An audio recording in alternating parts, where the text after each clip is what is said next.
प्रथम पवित्र धनतेरस कथा। धनतेरस को यम का दीपक क्यों जलाया जाता है? प्राचीन काल में एक प्रतापी राजा था जिसका नाम हंसराज था। एक बार वह जंगल में शिकार करने गया, लेकिन जंगल में भटकते भटकते राजा हेमराज के यहाँ पहुंच गया। राजा हेमराज ने राजा हंसराज का बड़े ही आदर भाव से स्वागत किया। राजा हेमराज के यहाँ उनकी रानी ने एक सुंदर पुत्र को जन्म दिया। राजा हेमराज ने इस अवसर पर एक बड़े महोत्सव की घोषणा की। राजा हेमराज ने राजा हंसराज से महोत्सव तक रुकने का आग्रह किया। राजा हंसराज उनकी बात नहीं टाल सके और वहीं रुक गए। बच्चे की छठी का दिन आया, सब तरफ खुशी का माहौल था। महोत्सव बड़े ही धूमधाम से मनाया जा रहा था।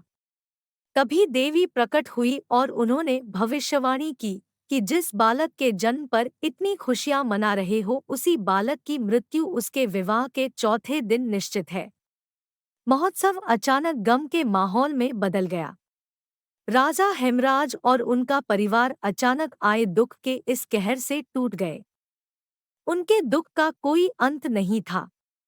ऐसे में राजा हंसराज ने उन सब की हिम्मत बनाई और बोले कि मित्र, आप जरा भी विचलित ना हो। इस बालक के जीवन की रक्षा मैं करूंगा। इसे कोई भी जरा भी नुकसान नहीं पहुंचा पाएगा। अब राजा हंसराज ने यमुना नदी के किनारे एक भूमिगत अंडरग्राउंड किला बनवाया और साथ ही राजकुमार के पालन पोषण का पूरा इंतजाम किया। राजा हंसराज ने ब्राह्मणों को बुलाकर तरह तरह के अनुष्ठान भी करवाए। समय गुजरने के साथ साथ राजकुमार बड़ा होने लगा। वह इतना सुंदर था कि उसके रूप और तेज की चारों तरफ चर्चा होने लगी। राजकुमार की उम्र विवाह के योग्य हो चुकी थी। राजा हंसराज के सुझाव पर राजा हेमराज में राजकुमार का विवाह एक अति सुंदर कन्या के साथ विवाह कर दिया। चूंकि विवाह के चौथे दिन राजकुमार की मृत्यु निश्चित थी, तो यमराज के दूत उसे लेने आ गए। सारा राज परिवार विवाह की खुशियां मना रहा था, तभी यमदूत राजकुमार को ले जाने लगे। उसी समय यह सब देखकर ऐसा हाहाकार मचा कि दूत भी रोने लगे। परंतु यह पूर्व निश्चित था, तो यमदूत राजकुमार को लेकर चले गए। इस घटना के कुछ दिनों बाद यमराज ने यमदूत से पूछा कि तुम अनंत काल से जीवों के प्राण हर रहे हो, क्या तुम्हें कभी भी किसी पर दया नहीं आई?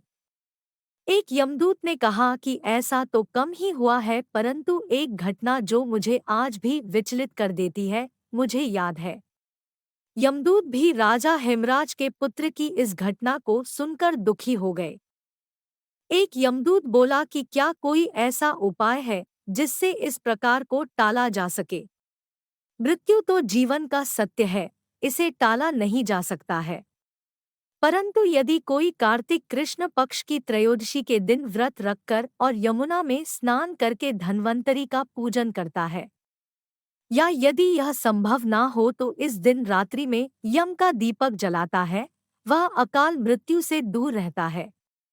तब से ही धनतेरस के दिन अपने घर के प्रवेश द्वार पर यम का दीपक जलाने की परंपरा चली आ रही है। दूसरी धनतेरस कथा। धनतेरस के दिन मां लक्ष्मी की पूजा क्यों की जाती है? कहा जाता है कि धन्वंतरी वैद्य के जन्म लेने के 2 दिन बाद महालक्ष्मी प्रकट हुई। इसीलिए धनतेरस के दिन धन्वंतरी वैद्य के साथ साथ मां लक्ष्मी की भी पूजा की जाती है। एक समय की बात है जब भगवान विष्णु मृत्युलोक में अपने भक्तों का हाल जानने के लिए आ रहे थे। तभी मां लक्ष्मी ने भी उनसे मृत्युलोक में उनके साथ आने का आग्रह किया।